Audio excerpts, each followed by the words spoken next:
नमस्ते बच्चों। आज हम जो कविता पढ़ने जा रहे हैं उसका नाम है भिक्षुक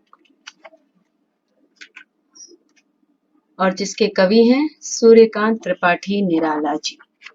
तो बच्चों, सबसे पहले हम सूर्यकांत त्रिपाठी निराला जी के बारे में कुछ बातें जान लें। सूर्यकांत त्रिपाठी जी को उपाधि निराला इनके निराले व्यक्तित्व और निराले कविता के विषय को लेकर मिला है कि इनकी जो रचना के विषय होते थे बच्चों, वो बहुत ही निराले होते थे। इनका पारिवारिक जीवन कष्टमय रहा। एक पुत्र और पुत्री को जन्म देकर इनकी पत्नी स्वर्ग सिधार गई। इन्होंने अपनी पुत्री सरोज का विवाह किया, पर थोड़े ही दिन बाद उनकी मृत्यु हो गई। निराला जी बहुमुखी प्रतिभा के धनी थे। ये स्वभाव से बड़े निर्भीक यानी निडर तथा विद्रोही थे, यानी जिसे जो लोग रीतियों के हिसाब से मानते थे ये उनका खंडन करते थे, विरोध करते थे। इन्होंने रामकृष्ण मिशन के पत्र समन्वय, मतवाला तथा गंगा पुस्तक माला का संपादन किया, संपादन एडिटिंग।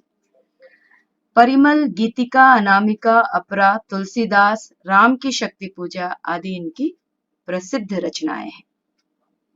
इनकी भाषा संस्कृत निष्ठ खड़ी बोली थी। तो चलिए देखते हैं इनकी कविता भिक्षुक के द्वारा ये क्या कहना चाहते हैं और इस कविता का उद्देश्य क्या है। तो कविता इस प्रकार है बच्चों। वह आता दो टूक कलेजे के करता, पछताता पथ पर आता, पेट पीठ दोनों मिलकर हैं एक, चल रहा लकुटिया टेक, मुट्ठी भर दाने को भूख मिटाने को, मुंह फटी पुरानी झोली को फैलाता, दो टूक कलेजे के करता, पछताता पथ पर आता। तो बच्चों, पहले हम इसके शब्दार्थ देख लेते हैं। शब्दार्थ इस प्रकार है।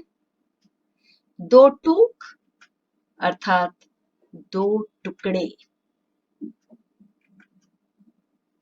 कलेजे अर्थात हृदय, पछताता अर्थात अफसोस करता, लकुटिया अर्थात लाठी। तो बच्चों, इन पंक्तियों के द्वारा सूर्यकांत त्रिपाठी निराला जी ने भिक्षुक यानी भिखारी जो भिक्षा के द्वारा अपना पेट भरते हैं, तो उन भिक्षुक की दयनीय दशा का चित्रण किया है। निराला जी कहते हैं कि एक भिक्षुक हृदय में इतना दुखी होता हुआ, पछताता हुआ सड़क पर आता है। वह क्यों पछताता है, क्यों उसके हृदय के दो टुकड़े हो गए हैं? क्योंकि उसे अपना पेट पालने के लिए लोगों के सामने हाथ फैलाना पड़ता है। इसी कर्म के लिए वो पछता रहा है, अफसोस कर रहा है, उसके हृदय के दो टुकड़े हो जा रहे हैं। अर्थात जो भिक्षुक होते हैं, भिखारी होते हैं, वे अपनी इच्छा से या खुशी खुशी यह कार्य नहीं करते हैं, भिक्षा नहीं मांगते हैं। इसके लिए उन्हें अपने हृदय के दो टुकड़े करने पड़ते हैं। उन्हें अपने ऊपर बहुत अफसोस होता है। लगता है उसे कई दिनों से खाने को कुछ नहीं मिला है, इसलिए उसका पेट इतना खाली हो गया है, इतना अंदर चला गया है कि ऐसा लग रहा है कि उसका पेट और पीठ दोनों मिलकर एक हो गए हैं। पेट पीठ दोनों मिलकर हैं एक, यानी कई दिनों से उसने भोजन नहीं ग्रहण किया है, जिस वजह से उसकी हालत ऐसी हो गई है कि पेट और पीठ दोनों लगता है एक हो गए हैं। भूख, चिंता एवं दुख के कारण वह इतना कमजोर हो गया है कि लाठी के बिना चलने में भी असमर्थ है। इसलिए क्या कर रहा है, वो चल रहा लकुटिया टेक, लाठी को टेक टेक कर उससे सहारा लेकर चल रहा है। इसलिए वह लाठी के सहारे चल रहा है। किस लिए चल रहा है वो? क्यों इतनी कष्ट में, इतना कमजोर हो गया है कि पेट पेट दोनों एक हो गए हैं, चलने में असमर्थ है, फिर भी क्यों वह सड़क पर आ गया है? अपने हृदय के दो टुकड़े कर लिए हैं उसने, बहुत अफसोस हो रहा है अपने इस कर्म पर, फिर भी वो क्यों आया है? तो मुट्ठी भर दाने को, भूख मिटाने को, यानी वह मुट्ठी भर दाने पाने के लिए तथा उनसे अपनी भूख मिटाने के लिए सड़क पर आ गया है और लोगों के सामने ना चाहते हुए भी वह अपने हाथ फैला रहा है। मुंह फटी पुरानी झोली को फैलाता, क्या करता है वो भिक्षा मांगने के लिए? वह अपने फटी पुरानी झोली को लोगों के सामने, झोली यानी थैला जिसमें वो भिक्षा ले रहा है, फटी पुरानी झोली को लोगों के सामने फैला रहा है, लोगों से मुट्ठी भर दाने पाने के लिए रो रहा है, गिड़गिड़ा रहा है, आवाज लगा रहा है, गुहार रहा है। तो निराला जी ने एक भिक्षुक की एक बहुत ही दयनीय चित्रण किया है, भिक्षुक की अवस्था का दयनीय चित्रण किया है कि जो भिक्षुक होते हैं वो अपनी इच्छा से भिक्षा नहीं मांगते हैं, उनके पास दूसरा कोई रास्ता नहीं रहता है, अपने हृदय के दो टुकड़े करके, मतलब हृदय इस बात की मंजूरी नहीं दे रहा है कि वह भिक्षा मांगे, लेकिन वह कुछ कर नहीं सकता, उसे अफसोस हो रहा है कि वह भिक्षा मांग रहा है, फिर भी वह सड़क पर आता है, लाठी टेक कर आता है, इतना कमजोर हो गया है कि चलने में असमर्थ है, और थोड़े से मुट्ठी भर दाने के लिए, अपने भूख मिटाने के लिए वह अपनी फटी पुरानी झोली लोगों के सामने फैला रहा है। और मुंह फटी पुरानी झोली को फैलाते हुए, अपना हाथ भिक्षा के लिए आगे बढ़ाते हुए, उसे बिल्कुल भी अच्छा नहीं लग रहा है, उसके हृदय के दो टुकड़े हो जा रहे हैं और वह बहुत ही अफसोस कर रहा है अपने इस जीवन पर, इस तरह जिंदा रहने पर। तो आगे बढ़ते हैं बच्चों। साथ दो बच्चे भी हैं सदा हाथ फैलाए, बाएं से वे मलते हुए पेट चलते हैं और दाहिना दया दृष्टि पाने की ओर बढ़ाए। भूख से सूख होंठ जब जाते, दाता भाग्य विधाता से क्या पाते, घूंट आंसुओं के पीकर रह जाते हैं। बच्चों अब इसके शब्दार्थ देखते हैं। मेरे ख्याल से आपने इस तरह के भिक्षुकों को देखा होगा। दया दृष्टि यानी करुणा भरी नजर, दाता यानी देने वाला, जो भिक्षुकों को भिक्षा देते हैं, आंसुओं के घूंट पी जाना अर्थात मन मसोस कर रह जाना। मन मसोस कर भिक्षुक कब रहता है? जब वह हाथ फैलाता है और उसे कुछ नहीं मिलता है अपने दाता से। तो साथ दो बच्चे भी हैं सदा हाथ फैलाए, यानी उस भिक्षुक के साथ, उसके साथ दो बच्चे भी हैं जो हमेशा अपने हाथ फैलाए हुए हैं, आगे बढ़ाए हुए हैं भिक्षा के लिए। बाएं से वे मलते हुए पेट चलते हैं और दाहिना दया दृष्टि पाने की ओर बढ़ाए। बायां हाथ से वो अपने पेट को मल रहे हैं, यानी जो दाता है उनकी ओर, अपने आप को उनकी ओर, उनको अपनी ओर आकर्षित करने के लिए वो बाएं हाथ से अपने पेट को मल रहे हैं, और अर्थात इशारे से कह रहे हैं उन्हें भूख लगी है, पेट खाली है, पेट के लिए, और दाहिना दया दृष्टि पाने की ओर बढ़ाए, और दाहिना हाथ वो उनकी करुणा भरी नजर पाने के लिए, ताकि वो उनकी तरफ देखे और उनके पेट की तरफ उनका ध्यान जाए कि उनका पेट और पीठ दोनों मिलकर एक हो गए हैं, भूखे हैं, तो ताकि वो अपनी करुणा भरी नजर उनके दाहिने हाथ में कुछ भिक्षा देकर डाले। तो वो क्या कर रहे हैं? कवि कहते हैं भूख से सूख होंठ जब जाते, और उनके होंठ पूरे भूख के कारण कई दिनों से भूखे हैं, इसलिए उनके होंठ पूरे सूख गए हैं। तो वे अपनी भूख को प्रदर्शित करके लोगों का ध्यान अपनी ओर आकर्षित कर रहे हैं, और भूखे रहने के कारण उनके होंठ सूख जाते हैं, और फिर भी इतना करने के बावजूद भी उनके होंठ, उनकी स्थिति, उनके पेट पीठ एक हो गए, ये सब देख कर भी फिर भी वे अपने भाग्य विधाता यानी उनको भिक्षा देने वाले भाग्य विधाता से क्या पाते हैं?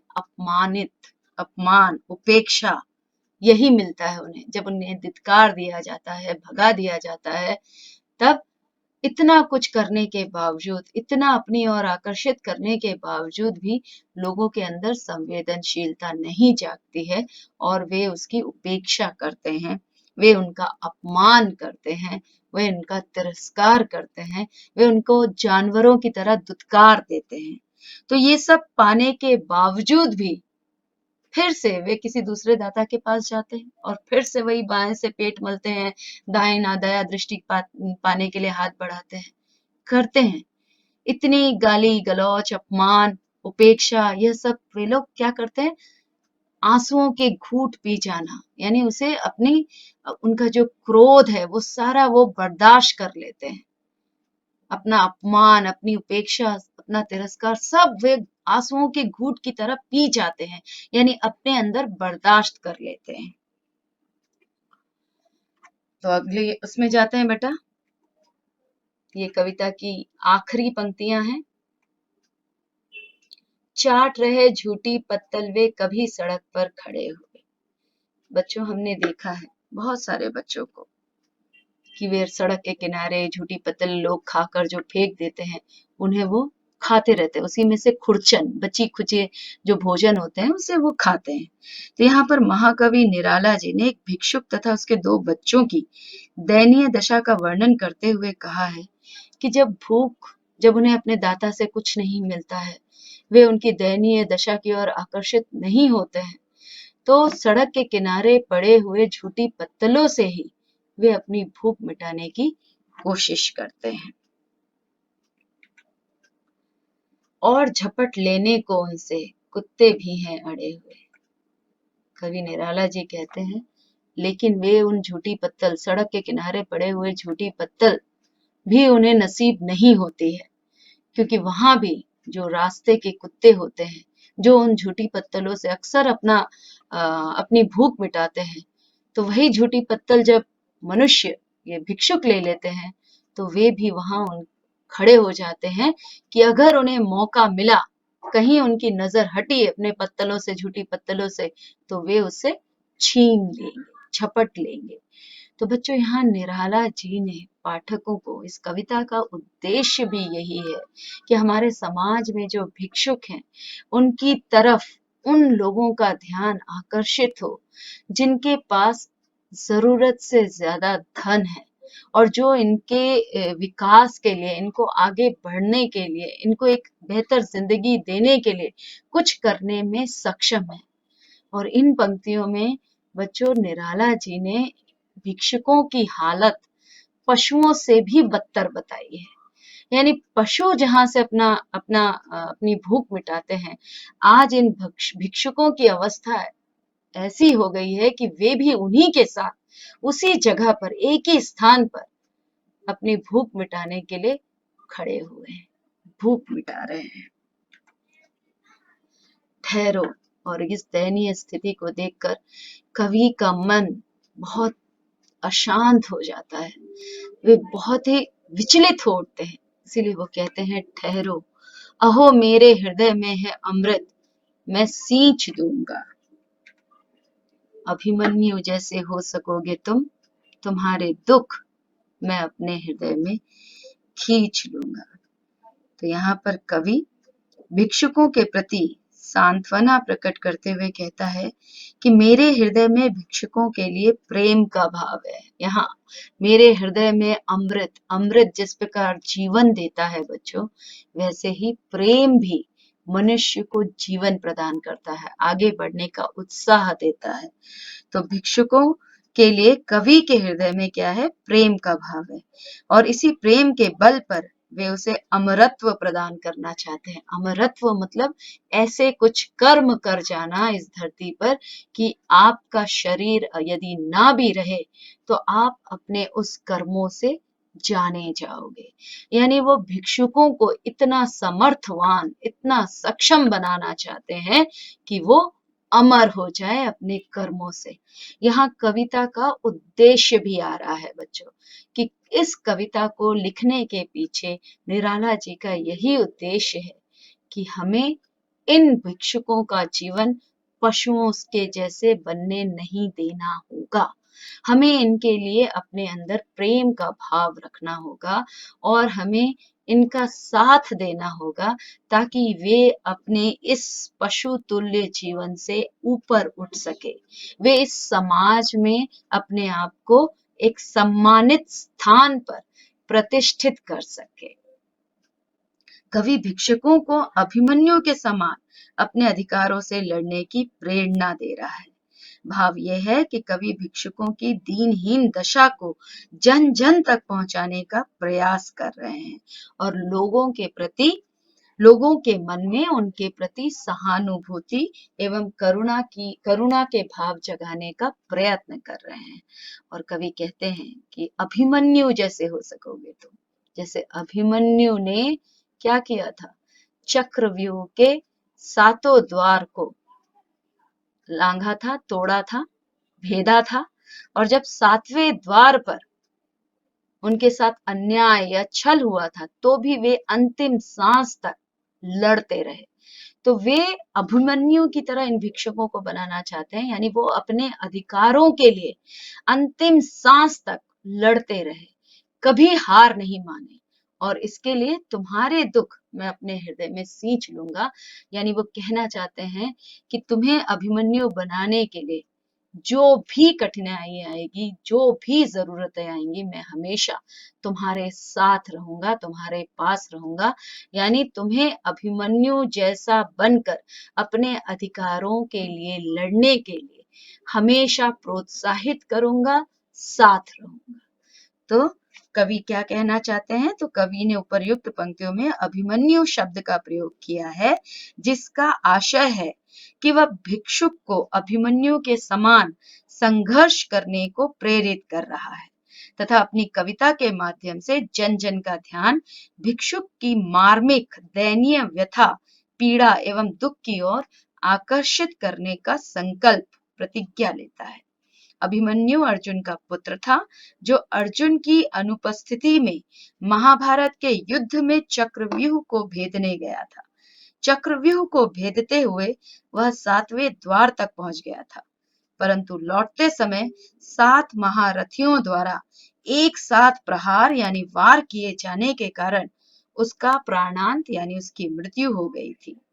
यद्यपि अभिमन्यु इस युद्ध में हार गया था, तथापि अपनी वीरता के कारण वह हार कर भी अमर हो गया था। सभी के द्वारा उसे प्रशंसा एवं सहानुभूति प्राप्त हुई। कवि की भी इच्छा है कि भिक्षुक की दीनहीन दशा पर उसे समाज द्वारा सहानुभूति प्राप्त होगी। तो बच्चों, ये थी आपकी कविता भिक्षुक और उसकी व्याख्या। इन पंक्तियों में जो कठिन शब्द है वो एक ही है, पत्तल यानी पत्ते की थाली। तो बच्चों, उम्मीद है आप सबको यह कविता समझ में आई है। इसके 10 बिंदु यानी 10 ऐसे वाक्य इस कविता से संबंधित जो आपको हमेशा याद रखने चाहिए। इस कविता के माध्यम से क्या क्या बताना चाहते थे वो है, भिक्षुक अपने आप को दुख पहुंचाता पछताता हुआ आ रहा है क्योंकि वो भिक्षा नहीं मांगना चाहता है। भूख के कारण उसका पेट और पीठ मिलकर एक हो गए हैं। वह लाठी के सहारे चल रहा है और अपनी फटी पुरानी झोली को फैलाकर लोगों से भीख मांग रहा है। उसके साथ उसके 2 बच्चे भी हैं। बच्चे अपने बाएं हाथ से अपने पेट को मल रहे हैं और दाहिने हाथ का प्रयोग लोगों से कुछ मांगने के लिए कर रहे हैं। जब इन्हें कुछ नहीं मिलता तो वे अपमान और दुख को आंसुओं की घूंट की तरह पीकर रह जाते हैं। भूख की असहनीय स्थिति में भी वे सड़क पर झूठी पत्तलों को चाट रहे हैं और अपनी भूख मिटाने का प्रयास कर रहे हैं। इन्हीं झूठी पत्तलों पर कुत्ते भी झपट रहे हैं। कवि अपनी कविता के माध्यम से भिक्षुक की दीनहीन दशा जन जन तक पहुंचाना चाहता है। कवि भिक्षुक को अभिमन्यु के समान संघर्ष करने की प्रेरणा दे रहे हैं और साथ ही लोगों से यह विनती कर रहे हैं कि वे इनके साथ रहें और इन्हें आगे बढ़ने में इनकी सहायता करें। धन्यवाद।